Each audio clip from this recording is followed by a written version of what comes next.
Wow, I really did have to do a lot of research for this one. It's like those painters who are like adding little details to a thousand little paint dots to create a picture. It just takes an enormous amount of research and decision making to come up with all of this stuff. What was great about this project is that there was such a bounty of information. I mean, I think another podcast or book person uh, told me that there are over 40,000 books written on the JFK assassination. And most of those I would say the vast majority are nonfiction. Um, So, it was an embarrassment of riches. It's like deciding which ones to to use and then learning as much as I could about each one. I mean, the concept of the book is that I tried to find and locate and select the un, there are lots of unsolved mysteries about the JFK assassination that conspiracy theorists will talk about and examine and re-examine, you know, weird coincidences and unexplained, unanswered, there's just a whole host of them. And so I take some of those mysteries that haven't been solved historically, and people have tried. And then I provide fictional answers to those mysteries that all lead up to, the grand answer, to the great question of what's the truth about who killed JFK. Um, so yeah, it was a lot of legwork. Thankfully, this book wasn't written 25 years ago or 30 years ago before the internet. It would have been a lot of time spent in libraries. So just a lot of time on the computer. I can't speak too specifically to it.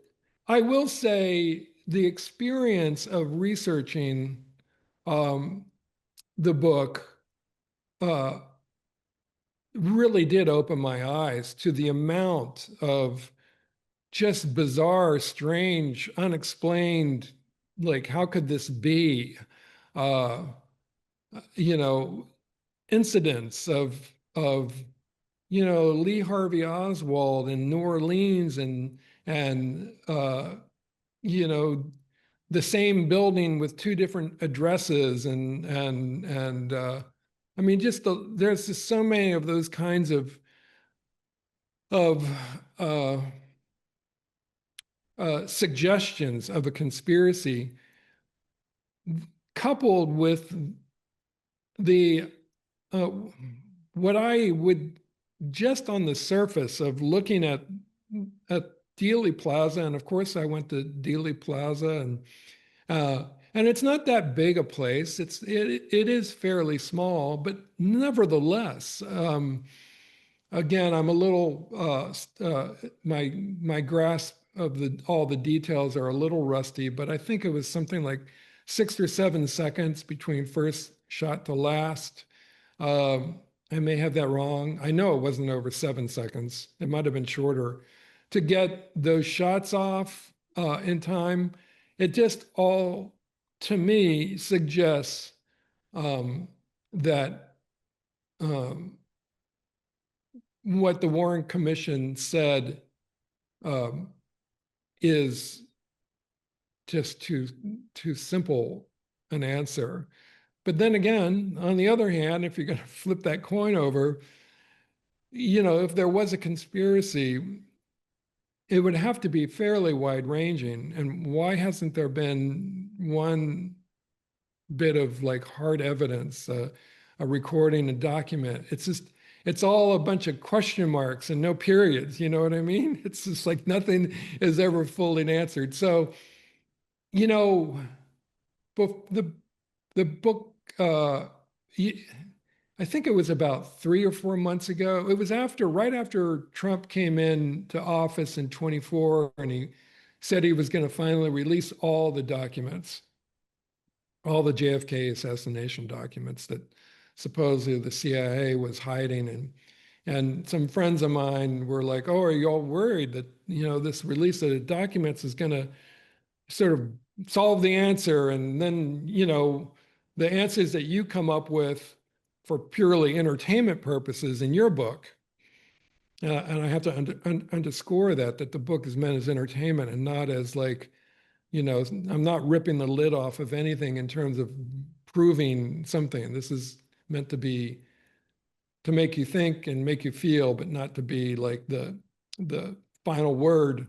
But my friends were suggesting that maybe because all the documents would come out, and then all the answers would be there, and no one would be interested in the conspiracy anymore. There would be no more conspiracies. As I expected, the release of documents revealed nothing, and there's still more documents. And this is a very long-winded way of saying, to your original question, Jake, I don't think we'll ever know. I don't think we'll ever know, but that's why books like mine can exist, as conjecture and suggestion and hopefully entertainment.